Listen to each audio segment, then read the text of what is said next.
Hello बच्चों। अपन कर रहे थे लेसन 3 भौतिक भूगोल के मूल सिद्धांत। हमारी बुक चल रही क्लास 11 की, उसमें अपन लेसन 3 कर रहे थे, जिसमें अपन ने भूकंप तक पढ़ लिया था। अब जो है आज अपन पढ़ेंगे पृथ्वी की आंतरिक संरचना। ठीक है, देखो पृथ्वी की आंतरिक संरचना को वैज्ञानिकों ने जो है 3 भागों में बांटा है। ठीक है, यानी सबसे सेंटर के अंदर तो है कोर। ठीक है, उसके ऊपर है मेंटल और उसके ऊपर है हमारी भूप्रकृति, जिसे अपन क्रस्ट कहते हैं। ठीक है, तो इस तरह से ये 3 भागों में बटी हुई है। तो इसकी पहली भाग ये है, ये दूसरा भाग है, और ये जो अंदर वाला है ये है अपना तीसरा भाग। ठीक है, तो इन तीनों लेयर्स को अपन पढ़ेंगे इसके अंदर। ठीक है, तो देखते हैं। भूप्रकृति द क्रस्ट, ये जो ऊपरी लेयर है उसका नाम है क्रस्ट, इसे भूप्रकृति कहते हैं हिंदी में। ठीक है, यह ठोस पृथ्वी की सबसे भारी भाग ठोस है। देखो आप धरातल पे रहते हो, नीचे क्या है, ठोस है ना, चट्टान। तो वही वाली बात है, उसी धरातल की बात हो रही है। ये पृथ्वी का सबसे बाहरी भाग है, बाहरी है तभी तो अपन इस पे रह रहे हैं। ये भंगुर भाग है। भंगुर यानी कि जैसे आप जैसे इसको हाथ में लोगे, थोड़ा सा दाब लगाओगे, थोड़ा सा दबाओगे तो यह होगी, बिखर जाएगी। ठीक है, उसे कहते हैं भंगुर, जिसमें जल्दी टूट जाने की प्रवृत्ति पाई जाती है। भूप्रपट्टी की मोटाई महाद्वीपों और महासागरों के नीचे अलग अलग है। महाद्वीपों के नीचे जो है भूप्रपट्टी की मोटाई ज्यादा होती है, और महासागरों के नीचे इसकी मोटाई कम होती है। ठीक है, महासागरों के नीचे इसकी औसत मोटाई सिर्फ 5 किलोमीटर तक होती है, जबकि महाद्वीपों के नीचे ये लगभग 30 किलोमीटर तक होती है। और पर्वतीय श्रृंखलाओं में ये मोटाई और भी बढ़ जाती है, जैसे हिमालय के नीचे है ना, हिमालय पर्वत श्रेणियों के नीचे इस भूप्रपट्टी की मोटाई जो है लगभग 70 किलोमीटर तक है। ये क्वेश्चन एक बार पूछा गया है कि हिमालय के नीचे भूप्रपट्टी की मोटाई कितनी है, 70 किलोमीटर। ठीक है, यानी देखो आप, हमारा ये इस तरह से हिमालय है और इस तरह से हमारा महासागर है। ठीक है, और ये हमारी भूप्रकृति यहाँ तक, तो ये महासागर में जल भर देते हैं भाई, ये हमारा महासागर। ठीक है, ये हमारा महासागर है। ठीक है,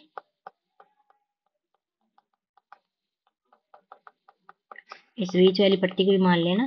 ठीक है, तब देखो इसके नीचे भूप्रकृति की मोटाई सिर्फ 5 किलोमीटर रहेगी, और यहाँ पे देखो, हाँ यहाँ पे और कम हो जाएगी। ठीक है, और हिमालय में देखो बढ़ जाएगी।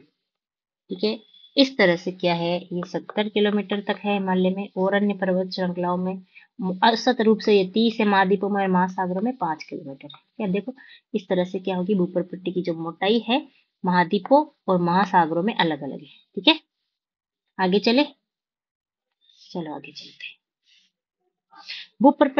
भूप्रकृति चट्टानों से बना, भूप्रकृति जो है वो भारी चट्टानों से बना है, भारी चट्टानें है। ठीक है, और इसका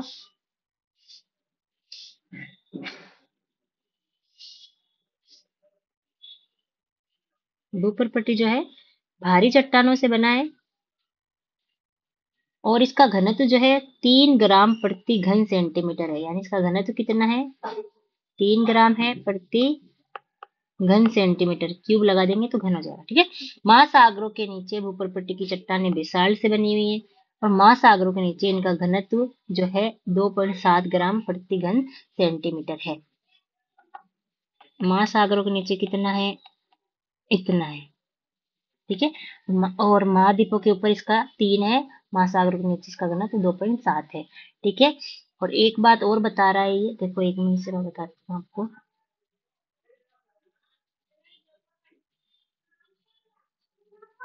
ये जो है ना, ये महासागर, ये जो है ये चट्टानें बेसाल्ट से बनी है। बेसाल्ट क्या होती है, अपना जो लावा होता है ना, उसके ठंडा होने से बनती है चट्टान, बेसाल्ट। और ये ग्रेनाइट है। ठीक है, ग्रेनाइट क्या है, जो अपन रहते हैं ना जिस भूप्रकृति पे, वो ग्रेनाइट की बनी है मुख्य रूप से। ठीक है, ग्रेनाइट कैसे बनती है, ये आग्नेय चट्टानों के अंदर टूट फूट होने से फिर वो अवसादी में बदलती है ना, ये पूरा चक्र चलता है इस तरह से, और उसके ऊपर दाब दाब लगने से ना इसका मॉडिफिकेशन होता रहता है, तो उसी का एक रूप है ग्रेनाइट। ठीक है, आगे चलते हैं। ये हो गई हमारी भूप्रकृति। ठीक है, ये देखो, ये वो चित्र है जिसकी मैं बात कर रही थी, मैं इस तरह से बना के समझाऊंगी, आपके बुक में दिया हुआ ही है। ठीक है, अपन इसी से समझ लेंगे सब कुछ। ठीक है, अभी देखते हैं, पहले एक बार इसको समझते हैं। मेंटल, मेंटल क्या है, भूगर्भ परपट्टी के नीचे, ये जो है ना भूगर्भ की परपट्टी, ये वाली अपन ने पढ़ ली है तो, ठीक है, ये पढ़ ली। अभी अपन ये पढ़ेंगे सेकंड नंबर की, इसको कहते हैं मेंटल।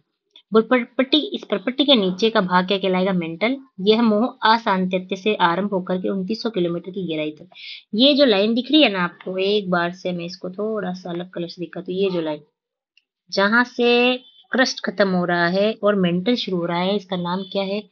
मोह असांतत्य, ठीक है, असांतत्य। इसमें पृथ्वी की लेयर्स में बहुत सारे असांतत्य या असंबद्धताएं है, डिसकंटिन्यूटीज बोलते हैं इनको, ठीक है, डिसकंटिन्यूटीज है, ठीक है। तो इसने ये बताया कि ये यहाँ से शुरू होकर के और यहाँ, यहाँ है ना, यहाँ जहां से कोर शुरू होगा, यहाँ 2900 किलोमीटर की गहराई आ जाएगी, ठीक है।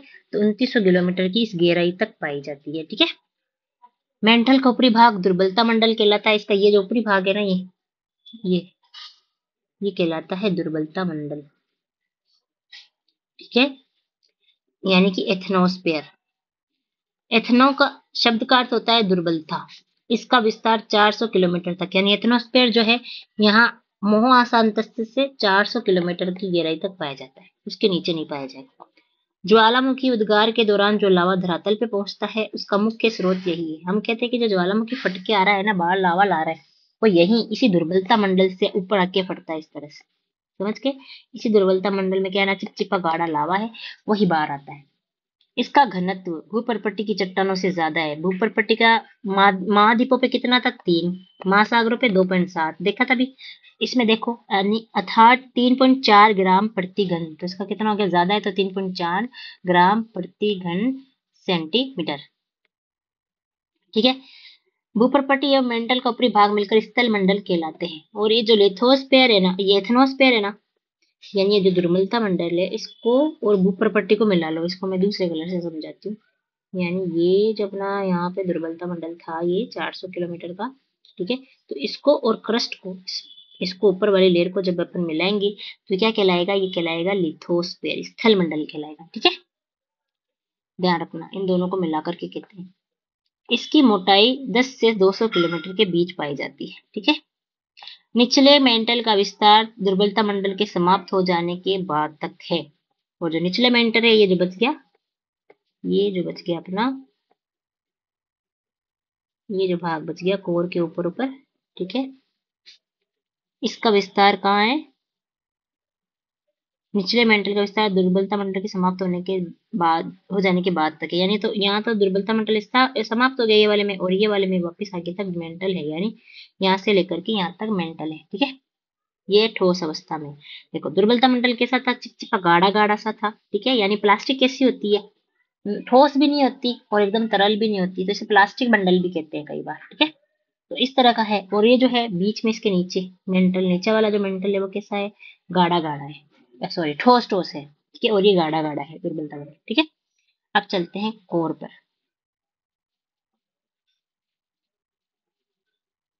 जैसा कि पहले ही इंगित किया जा चुका है कि भूकंप जो है, भूकंपीय तरंगों के वेग ने पृथ्वी के कोण को समझने में सहायता की है। कैसे सहायता की है भाई? अपन ने अभी भूकंप पढ़ के आए थे अपन पिछली क्लास में, तो उससे तो हमें पता चल रहा था कि जो अस्तरंगी है वो कोर के अंदर नहीं जा पाती। क्यों भाई? कोर का जो बाहरी भाग है कैसा है? तरल पदार्थ का है, और जबकि अंदर जो है कोर अंदर से कैसा है? ठोस है, निकल और फेरियम से बना हुआ है, ठीक है, यानी भारी पदार्थों से बना हुआ है, ठीक है। तो ये हमें पृथ्वी के कोण को समझने में सहायता देता है। कौन? ये भूकंपीय तरंगे, ठीक है।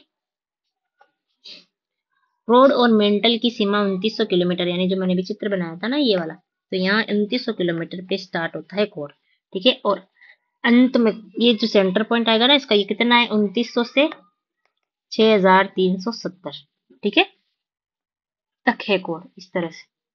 यहाँ 2900 किलोमीटर शुरू हो जाएगा पृथ्वी का, और ये जो इसका सेंटर है ये 6370 किलोमीटर। बाह्य कोर तरल अवस्था में, अब देखो कोर भी है ना, ये भी दो भागों में बटा हुआ है, इस तरह से, ठीक है। तो ये जो बाहर का कोर है ना, इसके ऊपर जो मेंटल था ठोस, और इसके मेंटल के नीचे ये कैसा है? तरल अवस्था में, ये ज्यादा तरल है उस दुर्बलता मंडल से। दुर्बलता मंडल ज्यादा गाढ़ा है, ये ज्यादा पतला है, ठीक है। जबकि आंतरिक कोर जो ये अंदर वाला बच गया है, ये वाला, ये कैसा है? ये ठोस है और लोहे और निकल से बना है, ठीक है, ये अंदर अंदर वाला तो ठोस है, इसके बाहर बाहर क्या है, तरल लेयर है एक। ठीक है। मेंटल व क्रोड की सीमा पर चट्टानों का घनत्व सबसे अधिक होता है ना। चट्टानों का घनत्व लगभग कितना है, 5 ग्राम घन सेंटीमीटर। देखो अभी अभी अपन ने क्या क्या याद कर लिया, ये लिखना है आपको। ठीक है। देखो भू भू प्रॉपर्टी। एक मिनट में इसको साफ करती हूँ, मुझे थोड़ी जगह चाहिए लिखने के लिए।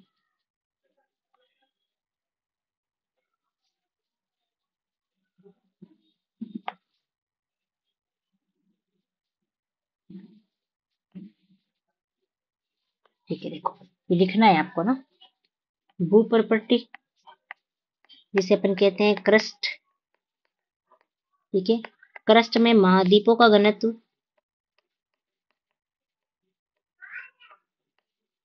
3 ग्राम प्रति घन सेंटीमीटर। महासागरों का घनत्व 2.7 ग्राम घन सेंटीमीटर। फिर आया मेंटल। मेंटल का घनत्व क्या है, इसे परिवार भी कहते हैं भाई, ध्यान रखना ना, हिंदी का नाम आ जाए तो रहे। परिवार, परिवार का घनत्व क्या है,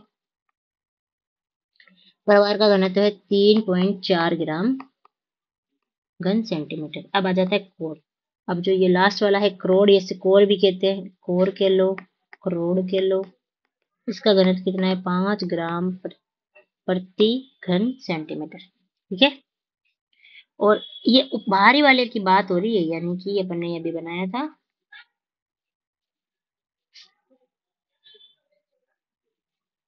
और ये कैसा था, तरल अवस्था में।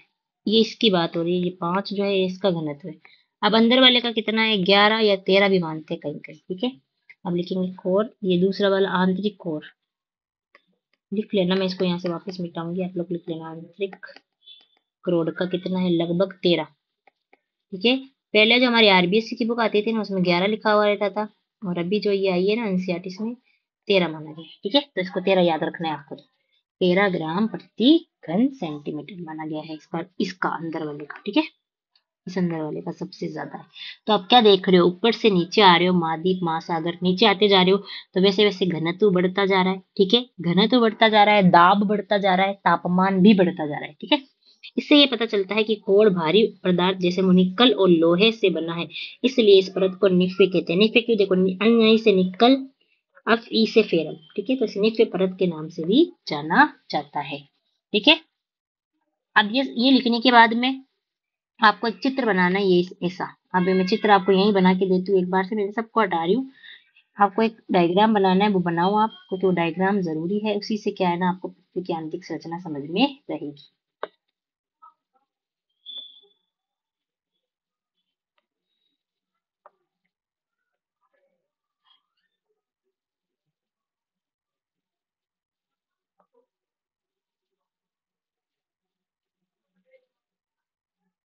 ये जगह मुझे कम पड़ेगी भाई इसे समझाने के लिए, मैं थोड़ी सी जगह ढूंढ के आऊँ पहले ना। बड़ा सा गोला बनाना है भाई, क्योंकि पूरी लेयर्स को समझाना है अंदर।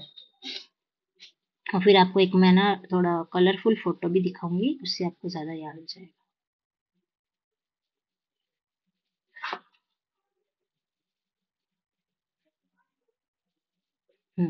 ये चलेगा। ठीक है। मैं यहाँ बना रही हूँ, चित्र बनाना है आपको। ठीक है।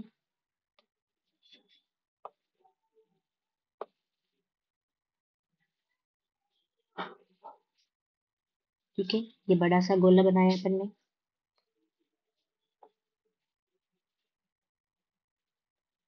ये गोला नंबर 2, गोला नंबर 3। सही नहीं बनाया, वापस बनाती हूँ थोड़ा सा। हम्म, गोला नंबर 4। ये भी सही नहीं बना। हम्म, अब थोड़े से कलर बदलती हूँ, और कलर के गोले चाहिए मुझे भाई।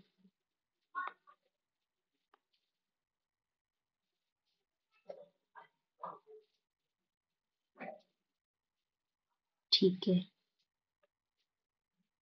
ये हो गया अपना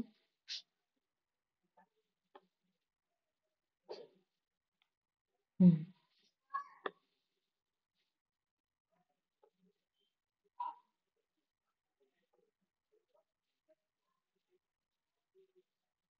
हम्म,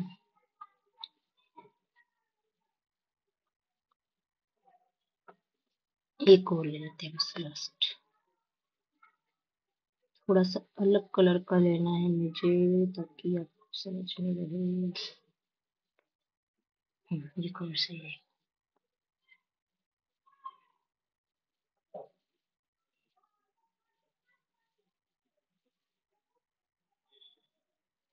हम्म, अब देखना, अभी आप देख लो फिर इसको बना लेना, ठीक है। अब एक और मैं बना देती हूँ, छोटा सा।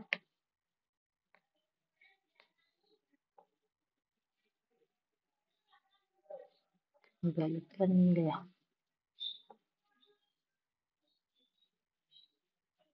ठीक है लगभग।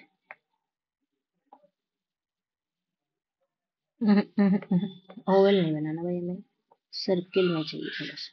ठीक है, देखो हो गया।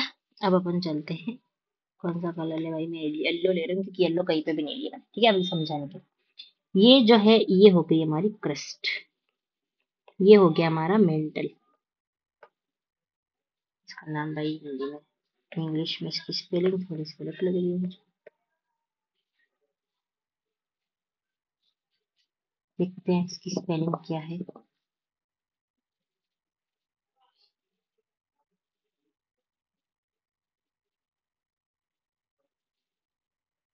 मेंटियली थी शायद। ये है हमारा मेंटल और ये हमारा कोर, ठीक है। ये भू प्रॉपर्टी,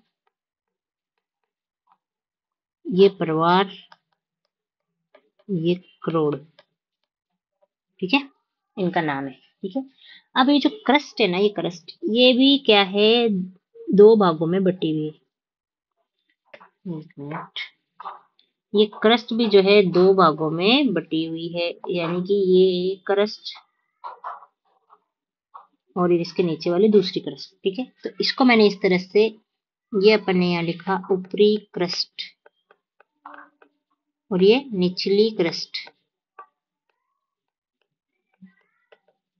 ठीक है, ये दो भागों में बटी हुई। अब इसके बाद आती है मेंटल, ठीक है। इसको मिटा रही हूँ भाई मैं। ओहो, हटाना पड़ेगा। ये है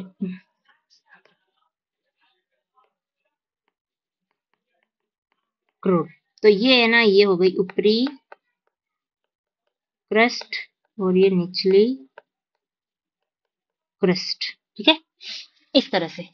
अब ये मेंटल, ये जो मेंटल है यहाँ से यहाँ तक, तो मेंटल जो है वैसे तो दो भागों में बटी हुई है, ये देखो ये इस तरह से, ये ऊपरी मेंटल ये निचली मेंटल, ठीक है। ये ऊपरी मेंटल और ये निचली मेंटल। अब आप कहोगे मैडम इसमें एक लाइन और दिख रही है, मैं काली काली नीली नीली सी, उसी को तो समझाना है मेन, ठीक है। लेकिन ये जो ऊपरी मेंटल है इसमें एक लेयर और है ये वाली, ठीक है, इसको कहते हैं दुर्बलता मंडल, ऊपरी मेंटल के अंदर पाई जाती है। क्या नाम है इसका, दुर्बलता मंडल, ठीक है। अब देखो, अब आ जाते हैं कोर पे। कोर भी दो भागों में बटा हुआ है, ये जो है ये है बाहरी कोर, ये है बाहरी कोर और ये है आंतरिक कोर, ठीक है। एक आप डायग्राम ऐसा बनाओगे जिसमें आपने सिर्फ क्या लिखी हो, जिसमें आपने सिर्फ ये तीन चीजें लिखी हो, क्रस्ट, मेंटल और कोर, ये लाइनें वाइनें से बता देना। ये पीली पीली जो लाइनें ना अंदर से वो हटा देना, बस ये लिखना है, ठीक है। यानी तीन गोले बना के, अब इन तीन गोलों को आप इस तरह से बांट दोगे, ठीक है, इस तरह से कि भाई एक गोला है जो दो भागों में बटा हुआ है, ठीक है, इस तरह से ध्यान रखना। ये आपको डायग्राम बनाना है। अब देखो जहां जहां पे ये आपको कलर कलर की लाइनें दिख रही है, मैं कौन सा कलर लूं और अलग से समझाने के लिए, पिंक कलर ले लेते हैं, चलो। देखो, ये जो ऊपरी क्रस्ट और निचले क्रस्ट के बीच की ये जो ग्रीन लाइन है ना, इसका नाम है कोनाड। कोनाड असंबद्धताएं पढ़ा रही हूँ मैं आपको, असंबद्धताएं, इन्हें डिसकंटिन्यूटी कहते हैं इंग्लिश में, ध्यान रखना। ठीक है, और ये जो है ना, ये जो क्रस्ट यहाँ पे खत्म हो रहा है, यहाँ से शुरू हो रहा है मेंटल। मेंटल और क्रस्ट के बीच में क्या है, मोह असंबद्धता है। ठीक है, फिर ये जो माना मेंटल के अंदर जो एक लेयर है, ये वाली है ना, जो निचले मेंटल और ऊपरी मेंटल को अलग करती है, इसका नाम है रेपेटी, रेपीटी।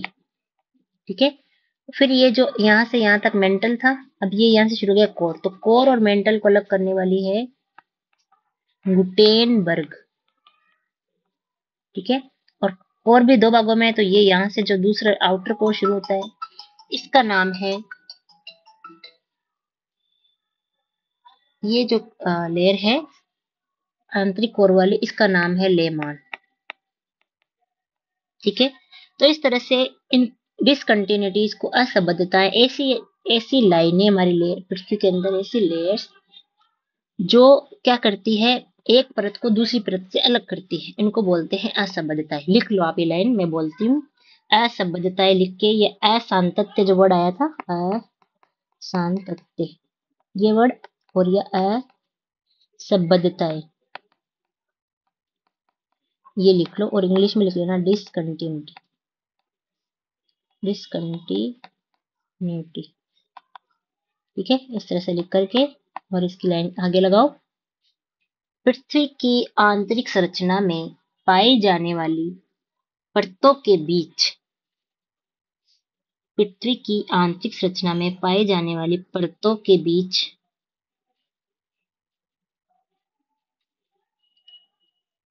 कुछ कुछ असंबद्धताएं पाई जाती है, जो एक परत को दूसरी परत से अलग करती है,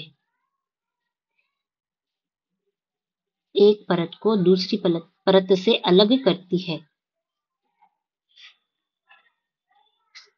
पृथ्वी के अंदर मुख्य रूप से तीन परतें, पृथ्वी में मुख्य रूप से तीन परतें और तीन परतें कोष्टक में लिख लेना, क्रस्ट, मेंटल, कोर। ठीक है, पाई जाती है, मुख्य रूप से तीन परतें पाई जाती है, और इन तीनों परतों के बीच में भी एक एक असंबद्धताएं और पाई जाती है,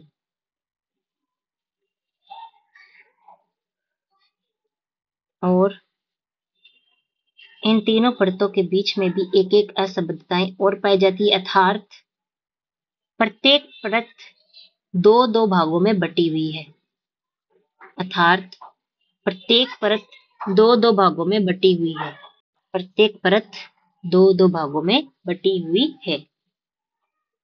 जैसे ऊपरी क्रस्ट, निचला क्रस्ट, फिर कोमा लगाओ, ऊपरी मेंटल, निचला मेंटल, फिर कोमा लगाओ, बाहरी कोर, आंतरिक कोर। ठीक है, और इन सभी छह परतों के बीच में, और इन सभी छह परतों के बीच में, छह हो गए ना, उत्तरी क्रस्ट, निचला क्रस्ट, ऊपरी मेंटल, निचला मेंटल, बाहरी कोर, आंतरिक कोर, गिनती में छह होगी, तो लिखो, और इन सभी छह परतों के बीच में पांच असंबद्धताएं पाई जाती है, पांच असंबद्धताएं पाई जाती है। नंबर 1 लिखो, कोनाड, नंबर 2 मोहो, नंबर 3 रेपिटी, नंबर 4 गुटेनबर्ग, और नंबर 5 लेहमान। ठीक है, और ये चित्र बना लेना, और ये संबद्धता इसी सीक्वेंस में आपको याद रखनी है कि ऊपर से नीचे आने पे ये पाई जाती है, ऊपर नीचे मत कर देना। अब मैडम ये सीक्वेंस में चीजें याद नहीं होती है, आप याद कराओ, तो चलो मैं इसको याद करा देती हूँ, जैसे मैंने इसको याद कर रखा है। तो इन पांच असंबद्धताओं को ऊपर से नीचे याद रखने की एक ट्रिक है मेरे पास।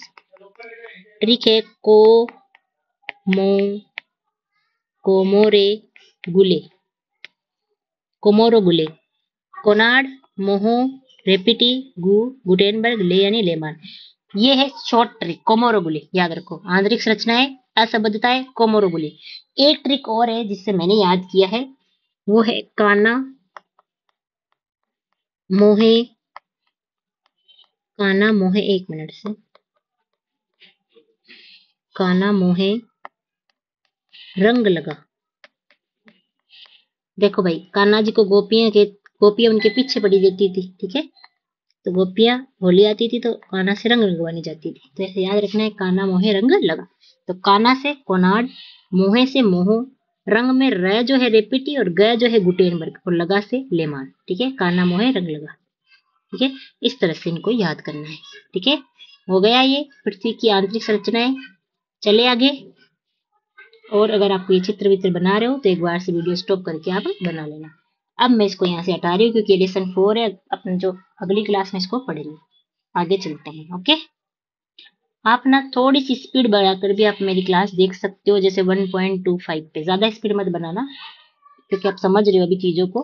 तो थोड़ी स्पीड बढ़ा के देखोगे तो ना, जो क्लास अपन 1 घंटे की बना रहे हैं वो आपकी 45 मिनट में, 40 to 45 मिनट में कंप्लीट हो जाएगी, ठीक है। इससे क्या होता है ना कि आप थोड़ा सा जल्दी इसको कवर कर लेते हो, लेकिन ज्यादा स्पीड मत बढ़ा लेना, नहीं तो चीजें ही समझ में नहीं आएगी। क्योंकि मैं बहुत धीरे धीरे बोल के समझाती हूँ, तो आप इतनी स्पीड जो है बढ़ा सकते हो, ओके। अब चलते हैं आगे। हल्की स्पीड बढ़ाना कहने का मतलब ये है। और जिसको चीजें समझ में आ गई, एक बार आपने इस तरह से मेरे साथ पढ़ लिया, फिर जब आप सेकेंड टाइम इसको देखोगे ना क्लास को, तब आप जो है स्पीड बढ़ा लेना। तब आप भले ही 1.5 पे, 1.75, और अगर ज्यादा ही समझ में आ गया तो 2 स्पीड पे भी चला के देख सकते हो, ठीक है। ये यहाँ पे हो गई पृथ्वी की आंतरिक संरचना। अब अपन करते हैं ज्वालामुखी से निर्मित स्थल रूप। आज इसको कंप्लीट कर लेते हैं, तीसरी क्लास बन रही है तीसरे लेसन की, इसलिए, ठीक है। आपने अनेक बार ज्वालामुखी के चित्र देखे होंगे। ज्वालामुखी वह स्थान है जहां से निकलकर गैसें, राख, तरल चट्टानी पदार्थ, लावा पृथ्वी के धरातल तक पहुंचता है। सीधा सा क्वेश्चन बन सकता है, ज्वालामुखी से निकलता है, गैसें निकलती है, राख निकलता है, तरल चट्टानी पदार्थ निकलता है, लावा निकलता है, ठीक है। यदि यह पदार्थ कुछ समय पहले ही बाहर आया हो या अभी भी निकल रहा हो तो ज्वालामुखी कैसा हो जाएगा? सक्रिय ज्वालामुखी हो जाएगा, ठीक है। तरल चट्टानी पदार्थ दुर्बलता मंडल से निकलकर, अब दुर्बलता मंडल अपन पढ़ के आगे ना, देख लो, इस तरह से पढ़ना जरूरी है, से निकलकर धरातल पर पहुंचता है। जब तक ये पदार्थ मेंटल के ऊपरी भाग में है, ये मेगमा रहेगा। यानी ये जब पदार्थ इस वाले भाग में है, यहाँ दुर्बलता मंडल में, तो ये मेगमा है, इसका नाम है यहाँ पे। और जैसे ही ये क्रस्ट को फाड़ करके ऊपर आ जाता है यहाँ, तो ये जब बाहर आने के बाद ये कहलाता है लावा। क्यों? क्योंकि इसके अंदर से गैसें अलग हो जाती है। देखो, मैग्मा में गैस से भी है, राख है, सब कुछ है। बाहर आने पे लावा है, जो कुछ दांत बच जाता है, और उसके बाद इसमें गैस से राख वगैरह बाहर निकल जाती है, ठीक है। तो इसलिए ये लावा कहलाता है। जब भूपटल के ऊपर या धरातल पर पहुंचता है तो लावा कहा जाता है। ये बात याद रखना, मैग्मा और लावा वाली। वह पदार्थ जो धरातल पर पहुंचता है उसमें लावा का प्रवाह, लावा के जमे हुए टुकड़ों का मलबा, जिसे अपन जवलख जव जवल खंडाश्म, देखो इतना शुद्ध हिंदी अपन से पढ़ी नहीं थी।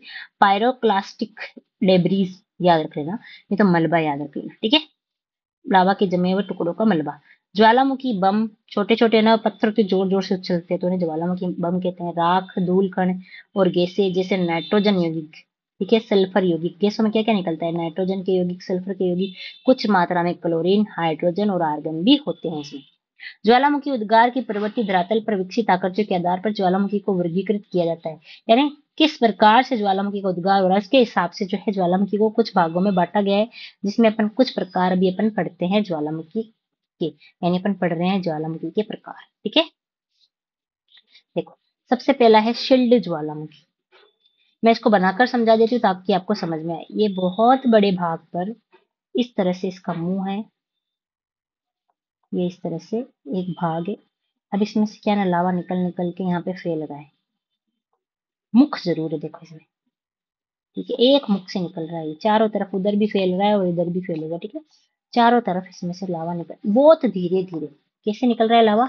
मंद गति से, धीरे धीरे निकल करके धीरे धीरे फैल रहा है इस पूरे भाग पर। इन्हें बोलते हैं शिल्ड ज्वालामुखी। शिल्ड यानी चादर बना दी इन्होंने इस तरह से, शिल्ड यानी चादर, ठीक है। तो चादर जमा देता है ये धीरे धीरे निकल निकल के, और इसका मुंह जरूर रहता है। इसमें क्या रहता है? मुंह, ठीक है। एक और चादर बनाएगा उसमें मुंह नहीं होगा, इसलिए बता रही, ठीक है। ये है शिल्ड ज्वालामुखी, ठीक है। अब इसको थोड़ा पढ़ लेते हैं। ये चित्र चाहो तो बना लेना आप लोग।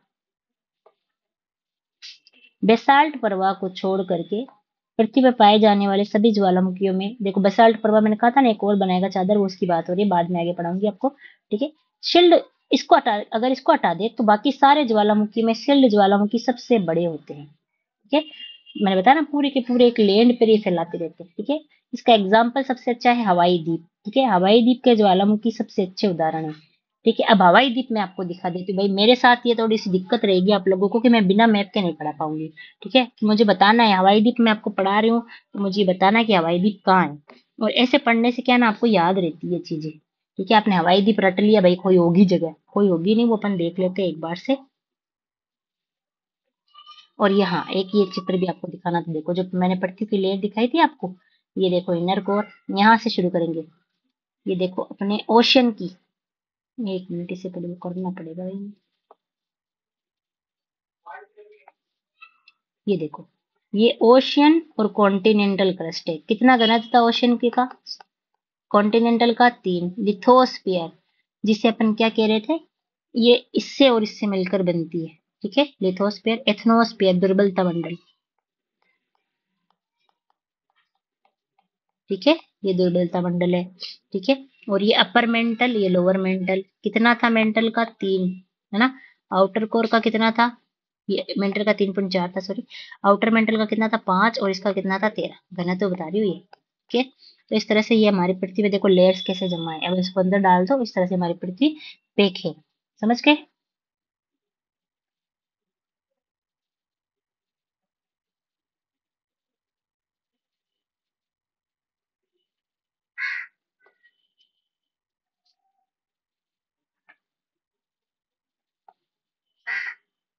अभी हट नहीं रही है। डन कर दिया मैंने इसको, चलो छोड़ो।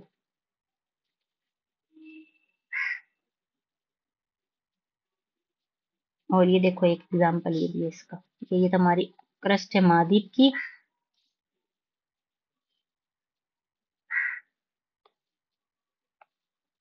ये हमारी क्रस्ट है महाद्वीप की। ये हमारी क्रस्ट है मेंटल की, हाँ मेंटल की। और ये निचला मेंटल, ये आउटर कोर, ये इनर कोर। ठीक है, इस तरह से। ठीक है, एक बार से इसको वापस बेक कर देते हैं, नहीं तो इस पे भी निशान रह जाएंगे। चलो छोड़ो। ठीक है, अब मैं आपको दिखाने आई थी यहाँ पे हवाई द्वीप। ठीक है, हवाई द्वीप के लिए अपन को चाहिए मैप। ठीक है, अब अपन को मैप भी चाहिए उल्टा। ये देखो, ये उल्टा मैप है भैया। एक बार से और अपने पास कुछ है क्या।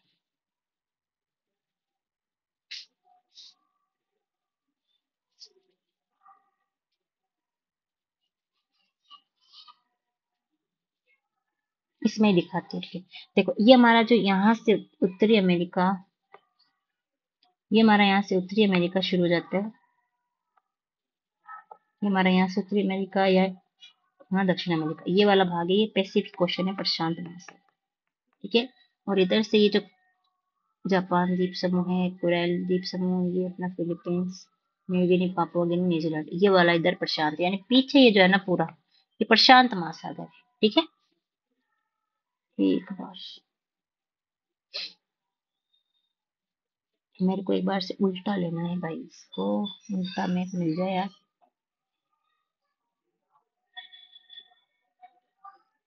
उल्टा मैप मिलने लगा। चलो कोई नहीं, इसमें समझाती हूँ मैं। ठीक है, तो ये जो मैं ऑस्ट्रेलिया दिखा रही थी उल्टे नीचे से हट के, तो ये लेकर के ये यहाँ से आता है, एक मिनट, ये यहाँ से लेकर के ये पूरा प्रशांत महासागर है। ठीक है, तो यहाँ पर ये जो दिख रहे हैं आपको, ये है हवाई द्वीप। ठीक है, मैं एक बार से इसको कच्चा मैं भी बना देती हूँ आपके लिए। ठीक है, जैसे कि ये हमारा उत्तरी अमेरिका है, ये नॉर्थ अमेरिका है। वेट, उल्टा में बनाना है। ठीक है, ये हमारा उत्तरी अमेरिका है, ये दक्षिणी अमेरिका है, और इधर से ये हमारा एशिया है। ठीक है, और ये हमारा ऑस्ट्रेलिया है। तो ये जो बीच वाला भाग है ना, ये पैसिफिक ओशन है। तो यहाँ पर ही पाया जाएगा क्या, हवाई द्वीप। ठीक है, तो ये हवाई द्वीप यहाँ पे पाया जाएगा, ये हवाई द्वीप है। ठीक है, अब चलते हैं अपन अपने वापिस बुक पे। ठीक है, तो हवाई द्वीप जो है इसी तरह से बने हुए हैं। हवाई द्वीप जो है ना, ये इसके ही उदाहरण है, शिल्ड ज्वालामुखी से बने हुए हैं ये हवाई द्वीप। ठीक है, हवाई द्वीप शिल्ड ज्वालामुखी इसके सबसे अच्छे उदाहरण है। ये ज्वालामुखी जो है मुख्य रूप से बेसाल्ट से निर्मित होता है, यानी जब मैंने आपको बताया था बेसाल्ट जो होता है, ज्वालामुखी का लावा जो बाहर आता है वो ठंडा हो जाता है तो वो क्या कहलाता है, बेसाल्टिक लावा बनता है, बेसाल्टिक चट्टान बनती है इससे। ठीक है, तो ये शिल्ड ज्वालामुखी में भी बेसाल्टिक चट्टानें पाई जाती है। ठीक है, ये देखो ये शिल्ड ज्वालामुखी इस तरह से मुख से निकलता रहता है, इस तरह से ये फैलता रहता है। ठीक है, ये इस तरह से यहाँ से निकलता रहता है। और इसके ये जो आपको ये गोला दिख रहा है ना, इसमें राख है, इसलिए इसको कहते हैं सिंडर शंकु। राख से बने हुए शंकु को कहते हैं सिंडर शंकु। ठीक है, ये इस तरह से देखो, दूर से देखो, ये यहाँ से निकल रहा था और इसने यहाँ यहाँ यहाँ यहाँ सब जगह क्या कर दिया है, इसको पूरा शील्ड की तरह, चादर की तरह जमा दिया है। ठीक है, इस तरह से। ठीक है, तो शील्ड शंकु इसमें बनता है सिंडर शंकु। शील्ड वाला मुल्की जिसका शंकु जो होता है ना, शंकु यानी इसका मुख ये इस तरह से, ये मुख होता है ना, इसको शंकु कहते हैं। ठीक है, तो शंकु की तरह होता है ना, इसलिए यहाँ से तो ज्वालामुखी बाहर निकलता है, तो इसलिए इसको सिंडर शंकु कहते हैं। ठीक है, आगे पढ़ते हैं इसको, ये भी शील्ड ज्वालामुखी को। ठीक है, ये मुख्यतः बेसाल्ट से निर्मित होते हैं जो तरल लावा के ठंडे होने से बनते हैं। तरल लावा ठंडा होता है, यह लावा उद्गार के समय बहुत तरल होता है, पतला पतला सा लावा निकलता है इसमें शील्ड वाले में। इसी कारण ज्वालामुखी, इन ज्वालामुखी का ढाल तीव्र नहीं होता, यानी इस तरह से ये ऊंचे नहीं हो पाते इस तरह से। इसलिए कैसे होते हैं, ऐसे होते हैं, यहाँ ये यहाँ से ये निकलता जाता है, चारों तरफ फैलता है। ठीक है, इस तरह से। तो ये क्या नहीं हो पाते हैं, इनका ढाल तीर नहीं हो पाता। यदि किसी तरह निकास नलिका के पानी से पानी भीतर चला जाए, ये ना एकदम मंद गति से निकलते हैं। ठीक है, ठीक है, धीरे धीरे निकलते हैं। तो लेकिन कभी कभी क्या होता है ना, ये जो जहां से ये जैसे अपना इसका मुख था और यहाँ से क्या आ रहा है, ज्वालामुखी बाहर आ रहा है नीचे से ना, नीचे से। तो इस नली के अंदर कभी कभी क्या ना, पानी चला जाता है किसी कारण से। तो जब पानी चला जाता है ना, तब ये ज्वालामुखी विस्फोट की तरफ फटते हैं कभी कभी, जोर से विस्फोट होगा। जब पानी अंदर जाएगा, गर्म होगा, भाप बनेगा, भाप बनेगा तो उसमें क्या होगी, ऊर्जा उत्पन्न होगी। उत्पन्न होगी ऊर्जा, तो वो क्या करेगी, इसको फटा के बाहर निकलेगी, तो तब तब जाके ये क्या बनते हैं, विस्फोटक। नहीं तो इनकी जो विशेषता है वो यही है कि ये कम विस्फोटक है, यानी इसमें से आवाज नहीं आती, बस ये धीरे धीरे इस तरह से निकल निकल के फैलते रहते हैं। ठीक है, और इनकी यही इनकी विशेषता है कि मंद गति से चलते हैं। ठीक है, आपने कभी आसपास देखा होगा कि अगर पानी का पाइप फूट जाता है तो उसमें से वो धीरे धीरे से ना पानी की तार निकलती रहती है, फर फर करके फुहारे की तरह, है ना। तो वैसे ही निकलता है ये, आवाज नहीं आती ना उसमें, पोट पोट वोट वोट ऐसी वोट वाली। ठीक है ना, लेकिन बस निकलता है उसमें। तो इन ज्वालामुखियों में लावा फव्वारे के रूप में बाहर आता है। ठीक है, फव्वारे की तरह फर फर करके बाहर आता रहता है। और निकास पर एक शंकु, ये इस तरह का छोटा सा शंकु बन जाता है, जिसे सिंडर शंकु कहते हैं, क्योंकि इसके निकास पर राख जमा हो जाती है, इसलिए इसको सिंडर शंकु के रूप में जाना जाता है। ठीक है, अब आगे चलते हैं। दूसरे नंबर का प्रकार है मिश्रित ज्वालामुखी। ठीक है, ये शील्ड ज्वालामुखी था। ठीक है, अब अपन पढ़ेंगे मिश्रित ज्वालामुखी।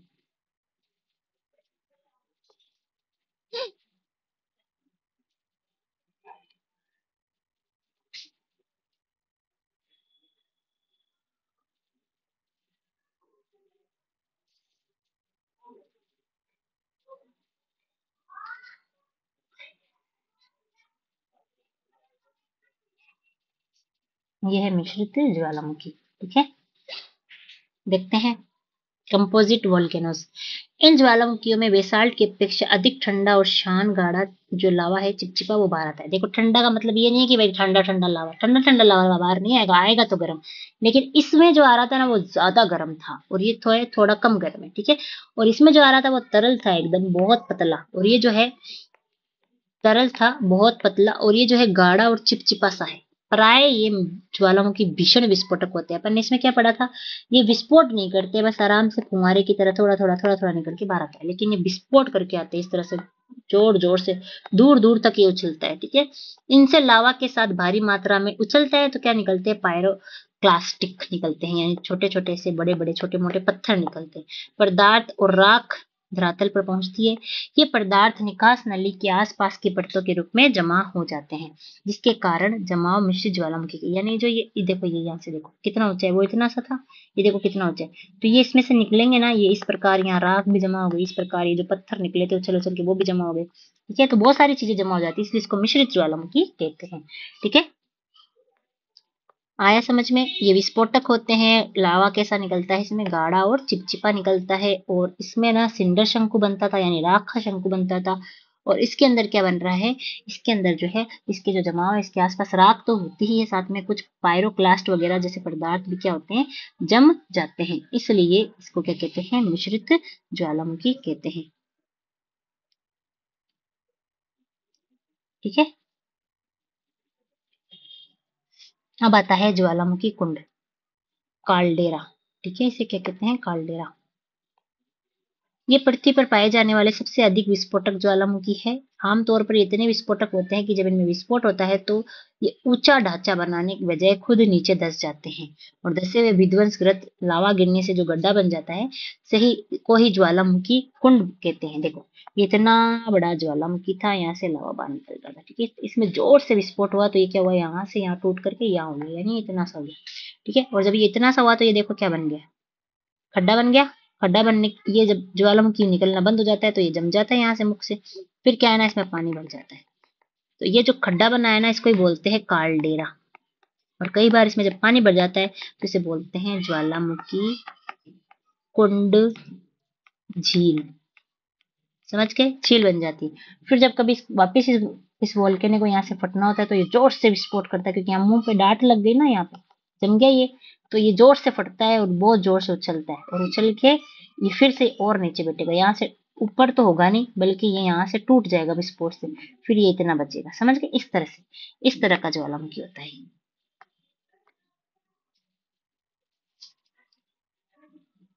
एक मिनट, हाँ।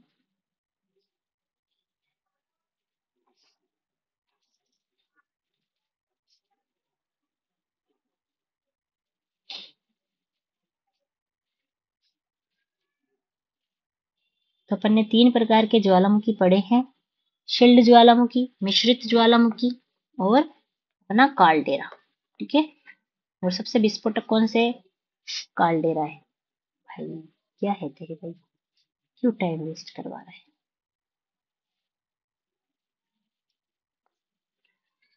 सबसे विस्फोटक कौन से, कालडेरा है। उससे कम विस्फोटक मिश्रित, और सबसे कम विस्फोटक अपना क्या है, शिल्ड है। अब अभी एक और बच गया है, ज्वालामुखी प्रवाह। अब ये जो है एक नीचे सारणी दे रखी है कि जब भूकंप का पता चलता है ना कि भाई भूकंप अधिकेंद्र का, यानी सबसे पहले भूकंप कहाँ महसूस किया है, उसको पता लगाने की क्रियाकलाप है ये। ठीक है, इसमें कुछ नियम वगैरह लास्ट में पढ़ाती हुई सारणी को, अभी तो इसको छोड़ते हैं अपन। ठीक है,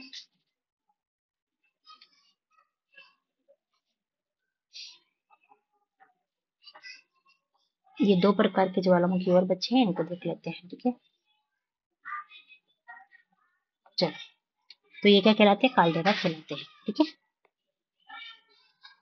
ये विस्फोटक के रूप में बताता, यह विस्फोट रूप बताता है कि इन्हें लावा प्रदान करने वाले मैग्मा का भंडार कहाँ है, बहुत बड़ा भी है और इसके पास भी है। ठीक है, ये जो विस्फोट हो रहा है ना इस कालडेरा में, यहाँ से, तो क्या बता रहा है कि ये जो मैग्मा है ना नीचे से जो आ रहा है, ये बिल्कुल पास ही है इसके, और बहुत बड़ा विशाल भंडार भी है इस मैग्मा का। ठीक है, इनके द्वारा निर्मित पहाड़ी मिश्रित ज्वालामुखी की तरह ही होती है, और जो पहाड़ी बन रही है ना, ये मिश्रित की तरह होती है, यानी राख भी होते हैं, बहुत छोटे मोटे कण भी होते हैं, बहुत सारी चीजें होती है। ठीक है, अब आ जाता है बेसाल्ट पर्वत क्षेत्र, यानी जो शिल्ड पढ़ाया था, तब मैंने आपको बोला था ना कि एक और है जो शिल्ड बनाएगा, जो चादर बनाएगा, लेकिन वो उसका तरीका अलग होगा निकलने का। ठीक है, तो उसमें क्या था, शील्ड वाले में इस तरह से छोटा सा मुंह था, और वो इस तरह से क्या है ना, पूरी तरफ फैल रहा था यहाँ वहां। ठीक है, इसमें क्या होता है, इसमें जैसे एक शीट है, एक बार रुको मैं जगह करती हूँ थोड़ी सी,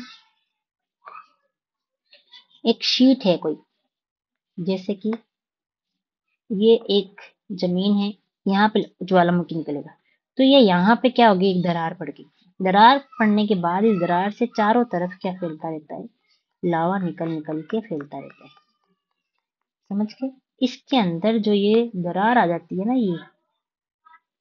ये जो दरार आई, ये इस दरार से लावा निकल रहा है। यानी कोई कुंड नहीं बन रहा, कोई शंकु नहीं बन रहा है, दरार से निकल रहा है लावा। ठीक है, कहाँ से निकल रहा है? दरार से निकल रहा है।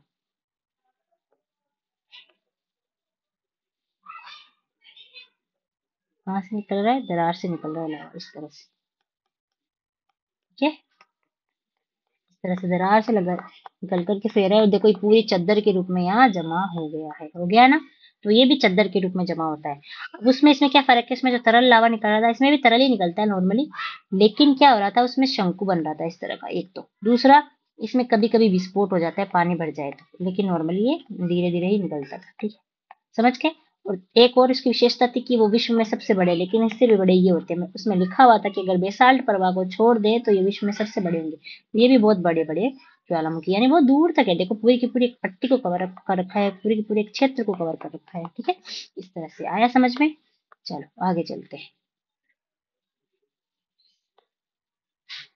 ये ज्वालामुखी अत्यधिक तरल, ये ज्यादा तरल लावे वाले होते हैं जो बहुत दूर तक बहते हैं, इसलिए तो शीट बना देते हैं पूरी की पूरी चद्दर। संसार के कुछ भाग हजारों वर्ग किलोमीटर तक घने लावा प्रवाह से ढके हुए हैं। इनमें लावा प्रवाह क्रमानुसार होता है, एक बार होता है, फिर बार उसके ऊपर दूसरी परत जमती है, फिर तीसरी परत, इस तरह से एक के ऊपर एक परत है ना, क्रम के अनुसार जमती रहती है। कुछ प्रवाह तो 50 मीटर से भी अधिक है, इतनी दूर दूर तक 50 मीटर जितनी लंबी गहरी दरारें पड़ जाती है, और फिर वहां से क्या है ना, लावा निकलता रहता है। कई बार अकेला प्रवाह सैकड़ों किलोमीटर दूर तक फैल जाता है। एक प्रवाह की जो दरार होती है वो कहीं सैकड़ों किलोमीटर तक उसको, उस लावा को फैलाती है। जैसे भारत, इसका एग्जाम पे भारत का दक्कन ट्रेप, देखो हमारा ये भारत है, मैं यही बना रही हूँ मैप तो यहाँ पर जो है ना एक दरार पड़ी थी दक्कन ट्रेप की। ठीक है, इससे क्या है ना, यहाँ पे एक पठार बना है जिसका नाम है दक्कन का पठार। ठीक है, दक्कन ट्रेप जिस पर वर्तमान महाराष्ट्र का पठार भी भाग है, ये महाराष्ट्र का पठार है। ठीक है, और ज्यादातर इस ये जो है वृहत बेसाल्ट लावा प्रवाह क्षेत्र है, यहाँ पर ये दरार चली थी, इसी को ही बेसाल्ट प्रवाह क्षेत्र कहते हैं। ठीक है, भारत में इसका एग्जाम्पल है। ऐसा विश्वास किया जाता है कि आज की अपेक्षा आरंभ में एक अधिक वृहत क्षेत्र का प्रवाह रखा हुआ था, यानी आज समय ये इतना दिख रहा है लेकिन और भी आगे तक था ही। ठीक है, तो धीरे धीरे क्या ना, कट कट करके चीजें खत्म हो जाती है। अगला है मध्य महासागरीय कटक ज्वालामुखी। अब इसमें देखना है, इसमें थोड़ा सा समझना है, यानी ज्वालामुखी जो है महासागरों के अंदर होंगे ये वाले। ठीक है, महासागरों के अंदर कैसे होंगे? जैसे अपना ये उत्तरी अमेरिका, ये दक्षिणी अमेरिका, ये अपना यूरोप, ये अपना अफ्रीका, ये अपना भारत, ये जो है ना अटलांटिक महासागर है। कौन सा है इसके बीच में जो महासागर है? ये अटलांटिक महासागर है। यहाँ पर इस अटलांटिक महासागर के बीच में यहाँ ज्वालामुखी फट रहा है, इस तरह से 70,000 किलोमीटर लंबा है ये, इतना। ठीक है, 70,000 किलोमीटर। ठीक है, तो ये यहाँ से निकल निकल के लावा जो है ना, इसको यहाँ पे बहुत बड़े बड़े इस तरह के पर्वत बना दिए इसने।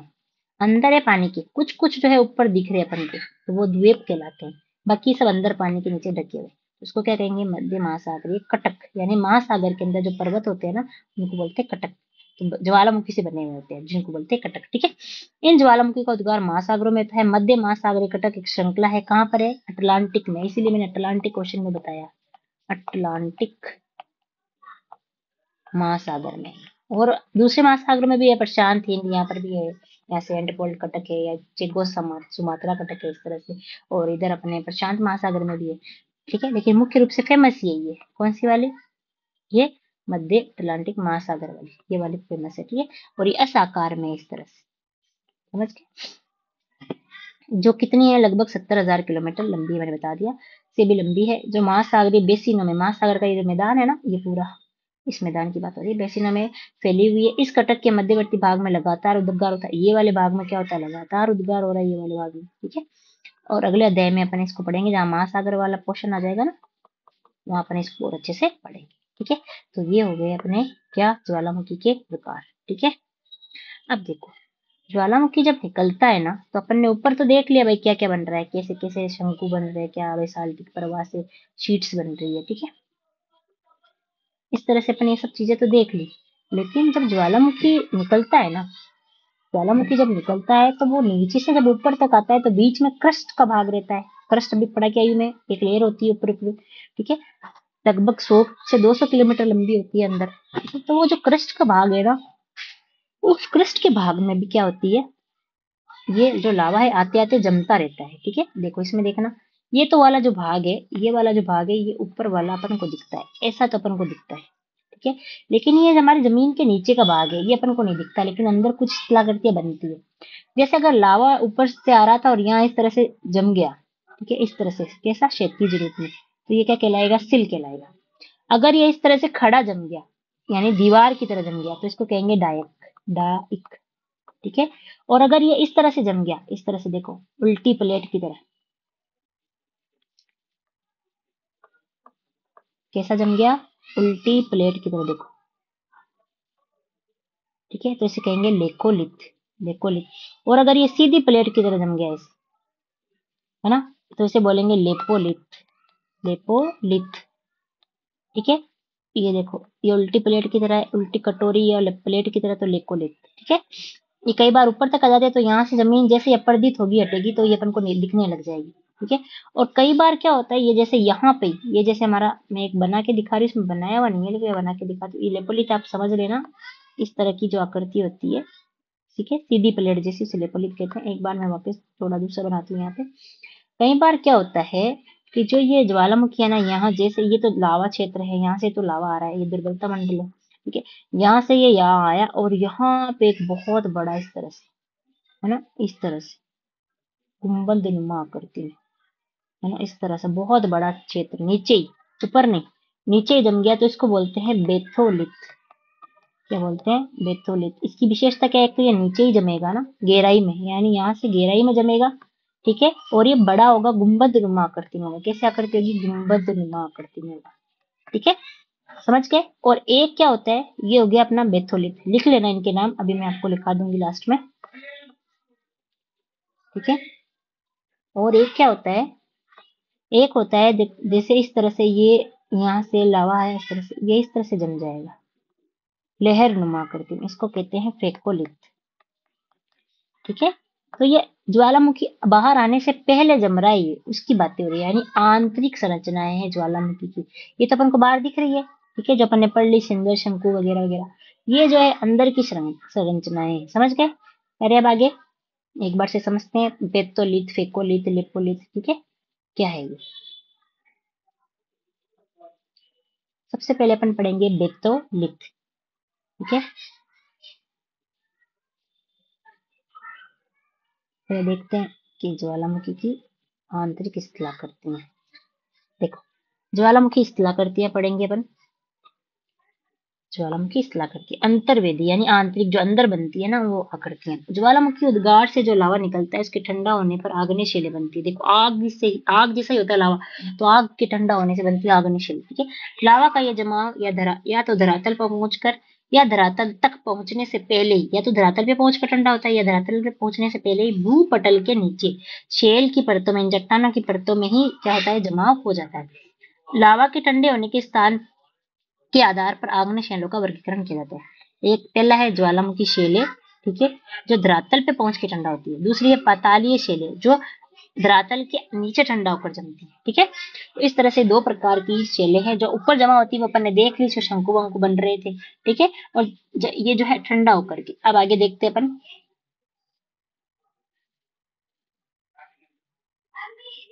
जब लावा भूपटल के भीतर ही ठंडा हो जाता है, तो कई आकृतियां बनती है, ठीक है, कई आकृतियां बनती है। ये आकृति क्या कहलाती है, अंतर्वेदी आकृतियां, इंट्रूसिव फॉर्म्स कहलाती है। जैसे 3.4 चित्र में आपको दिखा के आगे, पहली बनती है बेथोलिथ, जब मैग्मा का बड़ा पिंड भूप्रपट्टी के अधिक गहराई पर ठंडा हो जाए। अधिक गहराई पे था, इस तरह से नीचे था, यहाँ पे जमा हुआ था गुंबद आकार में, और एक गुंबद के आकार में विकसित होता है। ज्यादा गहराई में ठंडा हो जाए, ठीक है, बड़ा पिंड होना चाहिए, बहुत बड़ा बनाया था मैंने, ठीक है, याद रखना, ठीक है, विकसित हो जाता है, गुंबद के आकार में विकसित हो जाता है। अनाच्छादन प्रक्रियाओं के द्वारा ऊपरी पदार्थ के हट जाने पर ही यह धरातल पर प्रकट होते हैं, ठीक है। बाद में क्या रहा, जैसे ये यहाँ से जमीन कट कट के अलग हो गई, अलग होने के बाद फिर ये नीचे दिखने भी लग जाते हैं, कई बार बहुत कम मतलब जगहों पे दिखते हैं। ये विशाल क्षेत्र में फैले होते हैं, देखो कितनी दूरी तक फैला हुआ है, ठीक है। और इनकी गहराई भी कई किलोमीटर तक होती है। ये ग्रेनाइट के बने होते हैं, ठीक है।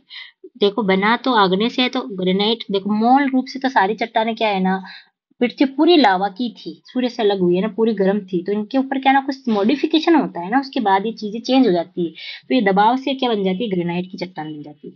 ग्रेनाइट के पिंड, इन्हें बेथोलित कहा जाता है। जो मैग्मा भंडार के जमे हुए भाग है, मैग्मा भंडार जो है जहां से लावा आ रहा था वहीं आसपास जमाव हो जाता है, ठीक है, जमे हुए भागे। हो गया बेथोलित। अब अपन आगे चलते हैं। लेकोलिथ। लेकोलिथ क्या था? इस तरह की उल्टी प्लेट। ये गुंबदनुमा विशाल अंतर्वेदी चट्टानें हैं जिनका तल समतल एक पाइप रूपी वाहक नलिका से इस तरह से था, ठीक है। पाइप नलिका से नीचे से जुड़ा हुआ होता है। इनकी आकृति धरातल पर पाए जाने वाले विशिष्ट ज्वालामुखी गुंबद से मिलती जुलती है, इस तरह से, है ना। अंतर केवल इतना है कि ये लेकोलिथ गहराई में और जो शंकु होता है वो बाहर। कर्नाटक का जो पट्टान है ना भारत में, वो ग्रेनाइट चट्टानों की एक बनी ऐसी गुंबदनुमा पहाड़ियां हैं, ठीक है। कर्नाटक के पठार को इसका ही भाग माना जाता है। ऊपर की जमीन हट गई होगी और आज हमें ऐसी दिखती है वो, ठीक है। इनमें से अधिकतर अब अपतरित हो चुकी है। अपतरित यानी कि इस तरह से एक लेयर हट जाती है। जैसे मान लो ये पूरा एक लेकोलिथ था, इस तरह से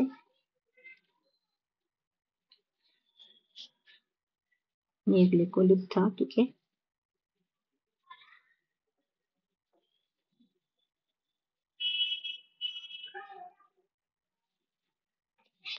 लेकोलिथ था तो इस लेकोलिथ की है ना परतें उतरती है। एक उतरती है इस तरह से, ये गायब हो गई है, ठीक है। फिर दूसरी उतरती है, फिर तीसरी उतरती है इस तरह से, फिर चौथी उतरती है, ठीक है। इस तरह से क्या होती है, ये अपतरित होती है। यानी प्याज नहीं होता, प्याज का एक छिलका उतारते हैं फिर दूसरा उतारते हैं, प्याज के छिलकों की तरह उतरना ही अपतरित कहलाता है, ठीक है। वह धरातल पर देखी जा सकती है, क्योंकि ऊपर की जमीन भी हट जाती है यहाँ से, तो फिर ये धरातल पे दिख जाती है। लेकोलिथ और बेथोलिथ इसके अच्छे उदाहरण है, धरातल पे दिख जाती है, मतलब हट के जमीन काटने के बाद, ठीक है। तो लेकोलिथ और बेथोलिथ ये अच्छे उदाहरण है, ठीक है, अपतरित के, ठीक है। क्वेश्चन आ सकता है कि अपतरित अपरदन के से धरातल की कौन सी स्थलाकृति नजर आती है, लेकोलिथ और बेथोलिथ, ठीक है। अब चलते हैं अपन आगे। बेथोलिथ पढ़ लिया अपन ने, लेकोलिथ पढ़ लिया अपन ने, ठीक है। अब आएगी लेपोलिथ। अब देखो तीन चीजें एक साथ है, लेपोलिथ, फेकोलिथ और सिल। लेपोलिथ क्या थी? सीधी प्लेट, ठीक है। फेकोलिथ क्या थी? ये। और सिल क्या थी? इस तरह से सीधी पट्टी, ठीक है। ऊपर उठते हुए लावा का कुछ भाग क्षैतिज दिशा में पाए जाने वाले कमजोर धरातल में चला जाता है। यहाँ ये अलग अलग आकृतियों में जम जाता है। ये तश्तरी के आकार में जम जाए, ये है तश्तरी प्लेट, तो ये लेपोलिथ कहलाता है, ठीक है। कई बार अंतर्वेदी आग्नेय चट्टानों की मोड़दार अवस्था में अपनति के ऊपर और अभिनति के नीचे, यानी कि इस तरह से हमारी चट्टाने इस तरह से फैली हुई, तो यहाँ पर भी लावा जम जाता है और यहाँ पर भी लावा जम जाता है, ठीक है, इस तरह से। तो ये इस तरह की कुछ संरचना बनेगी, ठीक है, इस तरह से, ठीक है। अपनति और अभिनति में अपनति, ये अपनति है ऊपर, ठीक है, और ये अभिनति है नीचे वाला, ठीक है। इसे अपनति कहते हैं। एक बार कलर चेंज करती हूँ, ये अपनति है और ये अभिनति है, ठीक है, इस तरह से,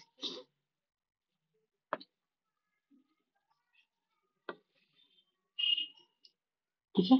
लावा का जमा हो जाता है इस परतरार और लहरनुमा, देखो है ना लहरनुमा, इस तरह से लहरनुमा, ये ठीक है। लहरनुमा चट्टान एक निश्चित वाहक नली से मैग्मा के भंडारों से जुड़ी होती है, जो क्रमशः बेथोलिथ में भी विकसित होती है। ये फेकोलिथ कहलाती है। क्या कहलाती है? फेकोलिथ, इस तरह से, ठीक है, ये फेकोलिथ कहलाती है। आगे चले, एक बार से इनको थोड़ा साफ कर देते हैं।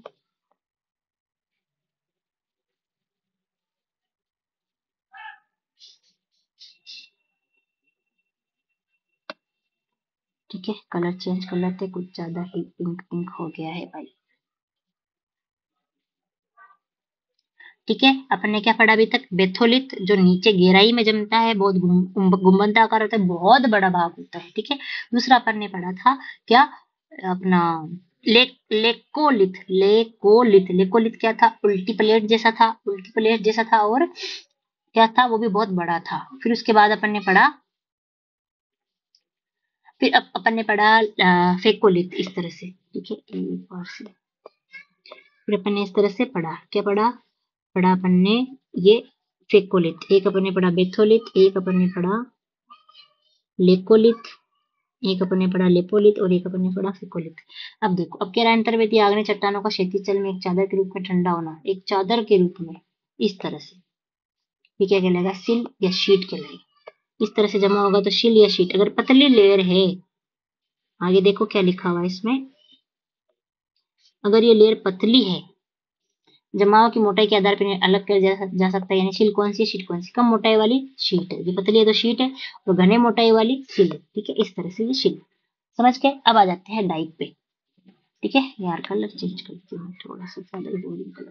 ठीक है, डाइक जब लावा का प्रवाह दरारों में धरातल के लगभग समकोण पर होता है। ठीक है, लावा का प्रवाह क्या हो जाता है धरातल पे, ये धरातल था और यहाँ इस तरह समकोण पे सीधा खड़ा हो जाए। ठीक है, तो इस अवस्था में ठंडा हो जाए तो एक दीवार की तरह संरचना बन जाती है, बन गई दीवार की तरह संरचना। ठीक है, इस तरह ठंडा हो गया, यही संरचना डाइक कहलाती है। ठीक है, यानी सीधी संरचना डाइक है। पश्चिमी महाराष्ट्र क्षेत्र में अंतर्वेदी आग्नेय चट्टानों में यहाँ आकृतियां बहुतायत से पाई जाती है। महाराष्ट्र के अंदर क्या पाई जाती है, डाइक संरचनाएं पाई जाती है। ऐसा कहा जाता है कि ज्वालामुखी उद्गार के समय, मैंने आपको बताया था इस तरह से ये यहाँ पे उद्गार हो रहा था, ये तो ऐसा कहा जाता है कि जब ये उद्गार हो रहा था तो दक्कन ट्रेप के विकास में डाइक उद्गार की बात, यानी नीचे इस तरह की नलियां थी और ये ऊपर इस तरह की दीवार थी, इन नलियों से क्या आ रहा था, लवा बाहर आ रहा था। ठीक है, तो ये नलियां जम गई ऐसे की ऐसी। ठीक है, तो इस तरह की संरचनाएं महाराष्ट्र में देखने को मिलती है। ठीक है, थोड़ा सा इसको साफ कर देते हैं।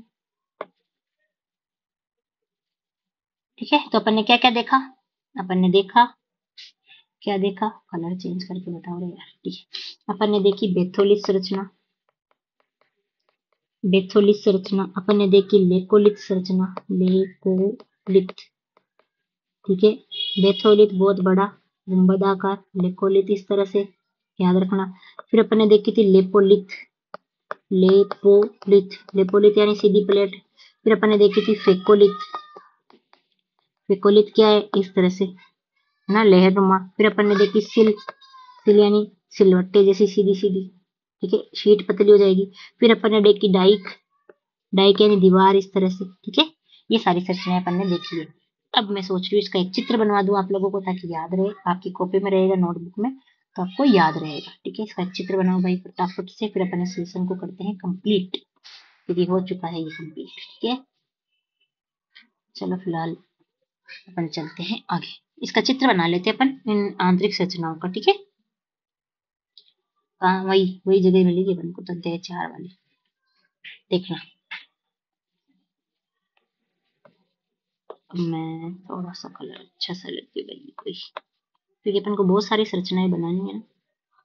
ठीक है, देखो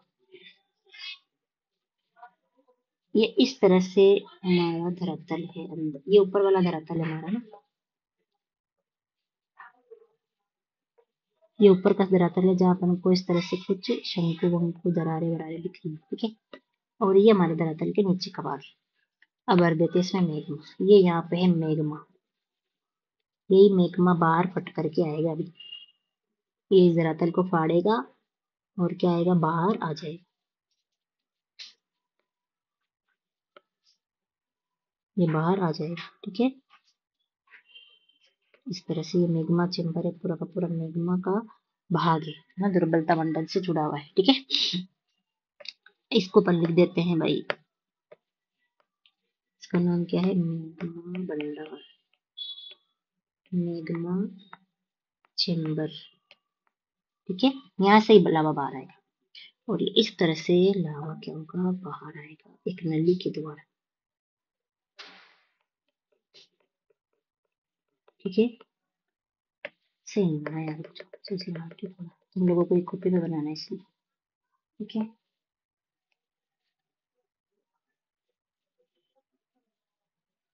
इस तरह से लावा बाहर आ रहा है धरातल। ठीक है, इस तरह फैलेगा धरातल। ठीक है, देखो फैल रहा है तो कौन सा ज्वालामुखी है, शील्ड ज्वालामुखी। ठीक है, शील्ड ज्वालामुखी में मैं आपको बना के समझा रही हूँ। आते आते इस तरह से ना रास्ते में देखो, पहले भाई इससे हम कलर लेते हैं हमारा ये वाला। ठीक है, ये वाला। ठीक है, ये इस तरह से हमारे कुछ धरातल की परतें हैं, कुछ इस तरह से भी है टेढ़ी, फिर ऊपर जा रही है, फिर नीचे आ रही है ना, जरूर नहीं है लेयर में इसे जमना। ठीक है, इस तरह से हमारे धरातल की क्या है, परतें हैं। ठीक है, इन धरातल की परतों को चीर के आ रही है ये बात। ठीक है, अब ये इस तरह से धरातल की परतों के अंदर इस तरह से यहाँ पर एक संरचना बन गई। ठीक है, कैसी संरचना है, सीधे प्लेट जैसी। यहाँ पे एक संरचना बन गई उल्टे प्लेट जैसी। ठीक है, अब ये देखो इससे भी इधर से भी जुड़ी हो सकती है, जरूरी नहीं है कि इधर से जाए। ठीक है, इस तरह से धरातल से जुड़ी हो सकती है।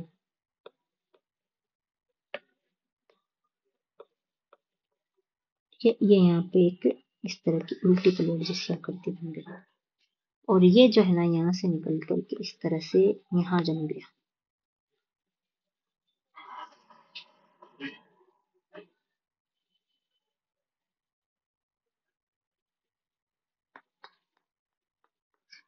इस तरह से ये जम गया यहाँ पे बड़ा सा पिंड। ठीक है, और ये इस तरह से ऊपर जा रही है, और इस तरह से इस तरह जम गई इसमें, इन लेयरों में। ये लेयरें थी यहाँ पे, इन लेयरों में जम गई। तो कोई से चीजें समझाते हैं आपको। इस तरह से ये लेयर में जम गई इस तरह। ठीक है, ठीक है, लेयरों में जम गई इस तरह। ठीक है, और यहाँ से ये क्या है ना, इस तरह से पट्टी के रूप में जम गई। ठीक है, और यहाँ पर भी एक पट्टी के रूप में जम गई। यहाँ आई तो यहाँ ना इस तरह से खड़ी जम गई। ठीक है, ऊपर और निकलना चाह रही थी लेकिन ये यहाँ पे जम गई। इस तरह से यहाँ पर भी जम गई। ठीक है, तो इस तरह की संरचना आपको बनानी है। अब मैं इसके नाम लिखूंगी। पहले लावा पोछाते हैं। ये लावा यहाँ से जो है ना निकल करके कहाँ आ रहा है, बाहर आ रहा है इस तरह से। ठीक है, और ये जमने के बाद ऐसी काली काली संरचनाएं बनती है। ठीक है, इस तरह से। अब मैं इन संरचनाओं के नाम लिखती हूँ, आप बोलते जाओ। ये है बेक्थोलिट, गहराई में है, गुंबदाकार है। ये क्या है, ये है लेकोलित। ठीक है, ये क्या है, प्लेट जैसा, लेपोलित। और ये क्या है, ये है डाइक, और ये खुद फेकोलित। ये भी डाइक।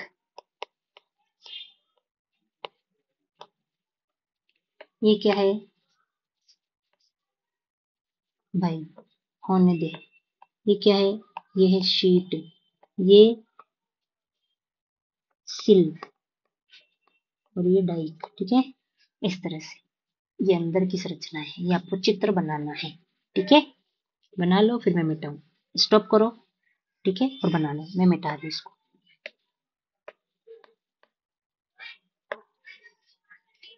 कि अपना ये अगला लेसन है, यहाँ पे फिर अपन को ये चीजें दिखेगी आगे कल जब अपन इसको शूट करेंगे, तो फिर अपन को वापस मिटानी ही पड़ेगी, तो इसलिए आज ही मिटा देते हैं। ठीक है, तो इस तरह से ये हमारा हो गया क्या, ज्वालामुखी के आंतरिक संरचनाएं। ठीक है, अब करते हैं अपन इसके क्वेश्चंस को सोल्व। ठीक है, ये इसके क्वेश्चंस है। देखो, पहला क्वेश्चन है, निम्नलिखित में से कौन भूगर्भ की जानकारी का प्रत्यक्ष साधन है। पहली क्लास में पढ़ा थे प्रत्यक्ष साधन। पृथ्वी की आंतरिक संरचना जानने के प्रत्यक्ष साधन है चट्टाने, चट्टानों में किया गया खनन या ड्रिलिंग। ठीक है, और तीसरा था ज्वालामुखी। कि ज्वालामुखी से लावा बाहर आ रहा है अंदर से, तो उसका प्रत्यक्ष रूप से अध्ययन किया जाता है। और अगर अप्रत्यक्ष साधन पूछू तो इसी के साथ अप्रत्यक्ष देख लेते हैं। अप्रत्यक्ष कौन कौन से थे, एक तो पदार्थ के गुणधर्म, गुणधर्म कौन कौन से थे, तापमान, दाब और घनत्व। ठीक है, और दूसरा कौन सा था अप्रत्यक्ष, उल्काएं, जो उल्का पिंड आके गिरता है ना नीचे। और तीसरा मोस्ट इंपोर्टेंट अप्रत्यक्ष भूकंप। ठीक है, इस तरह से क्या थे। तो अब इसमें से देखते हैं, भूकंपीय तरंगे तो अप्रत्यक्ष है। गुरुत्वाकर्षण बल, इन्हीं से तो गुरुत्वाकर्षण बल लगता है, घनत्व से ही बनता है गुरुत्वाकर्षण बल। ठीक है, तो ये भी क्या है, अप्रत्यक्ष है। और पृथ्वी का चुंबक तो इसी गुरुत्वाकर्षण और इसी घनत्व से बनता है, तो ये भी अप्रत्यक्ष है। तीनों तो अप्रत्यक्ष है, लेकिन ज्वालामुखी जो क्या है, प्रत्यक्ष है। दक्कन ट्रेप की शेल समूह किस प्रकार के ज्वालामुखी का उद्गार करती है। अभी एग्जाम्पल देके बताया था किस तरह से दरार लगता है और प्रवाह होता है लावा का चारों तरफ। तो कैसा होगा, शील्ड, शील्ड तो हो नहीं सकता क्योंकि इस तरह से है नहीं इसमें। मिश्रित भी नहीं है कि भाई वहां पे ना राख और वो मिलती है, नहीं मिलती, ये भी नहीं बताया था। कुंड काल्डेरा भी नहीं बताया था, मैंने नहीं बताया ना, मैंने बताया था बेसाल्टिक प्रवाह। इसका आंसर हो जाएगा बेसाल्टिक प्रवाह। निम्नलिखित में से कौन सा स्थल मंडल को वर्णित करता है, कौन है जो स्थल मंडल को कहलाएगा? तो मैंने आप लोगों को बताया था कि ये हमारी 3 लेयरें हैं, जिसमें से क्रस्ट है और ये मेंटल है और ये कोर है। लेकिन इसका दुर्बलता मंडल का जो भाग है ना मेंटल का, इसका ऊपरी भाग और ये क्रस्ट, इसका ये ऊपरी भाग और ये पूरा क्रस्ट, यानी ये भाग मिलकर के दुर्बलता मंडल, क्रस्ट यानी ऊपरी क्रस्ट, निचली क्रस्ट, और दुर्बलता मंडल यानी मेंटल का ऊपरी भाग। ठीक है, ये मेंटल थी, यहाँ से इसका ये ऊपरी भाग मिलकर के क्या बनाते हैं, स्थल मंडल बनाते हैं। तो देखते हैं, ऊपरी और निचला मेंटल, खाली निचला और ऊपरी मेंटल तो आएगा नहीं। भूपटल और कोड़, कोड़ तो हर हाल में ही नहीं आएगा, तो जहां कोड़ है वो तो हटा दो। ठीक है, फिर बच गया भूपटल यानी कि क्रस्ट और ऊपरी मेंटल आ गया, यही आंसर है। कौन सी तरंगे जो है भूकंप के संकुचन और फैलाव, कौन सी तरंगे जो है चट्टानों में संकुचन और फैलाव लाती है? तो ये लाती है पी तरंगे। ठीक है, पी तरंगे वाले में अपन ने देखा था, और आप जाके देखना, ये आंसर आपको वहां मिलेगा। चलो मैं ही दिखा देती हूँ। तुम लोग फिर जोर लोगे कि भाई कौन देखेगा, होगा मैडम ने बताया तो होगा ही। चलो मैडम गलत थोड़ी बताएगी, मैं बता ही देती हूँ, छोड़ो। हो गया अपना ये लेसन यहाँ पे कंप्लीट। बस अपन ये देख रहे हैं लास्ट वाला जो यहाँ पे ऑप्शनल क्वेश्चन दे रखा है, भूकंप की जो कौन सी तरंगे है जो चट्टानों में संकुचन और फैलाव लाती है। तो अपन चलते हैं वापस भूकंप वाले इस एरिया में। यहाँ देखो, यही था ना,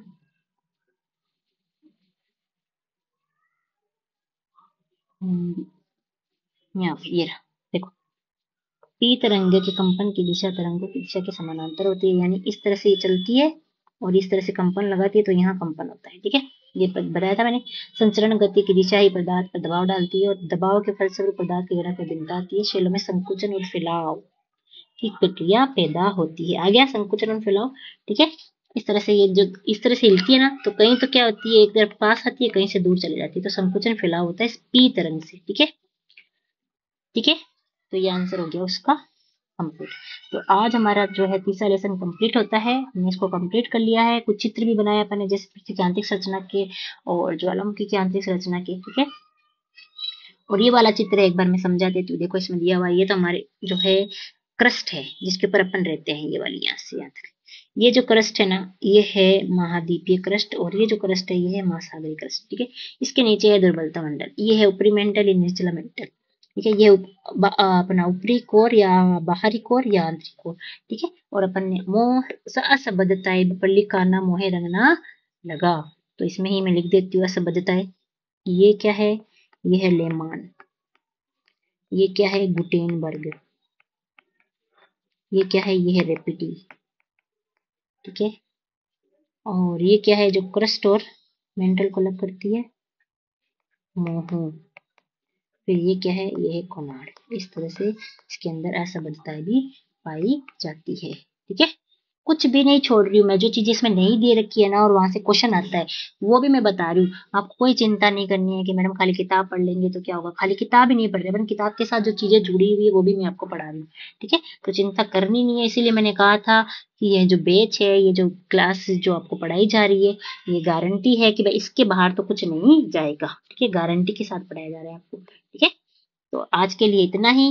होप यू एंजॉय क्लास, और उसके अलावा आगे अपन बढ़ते रहेंगे ऐसे ही बस। ठीक है, थैंक यू सो मच। अगर आपको मेरी क्लास पसंद आ रही है तो लाइक सब्सक्राइब शेयर जरूर कर लिया करो, और थोड़ा सा मुझे कमेंट में भी बता दिया करो कि क्या कैसा रहा। ठीक है, आज की क्लास का। Thank you so much.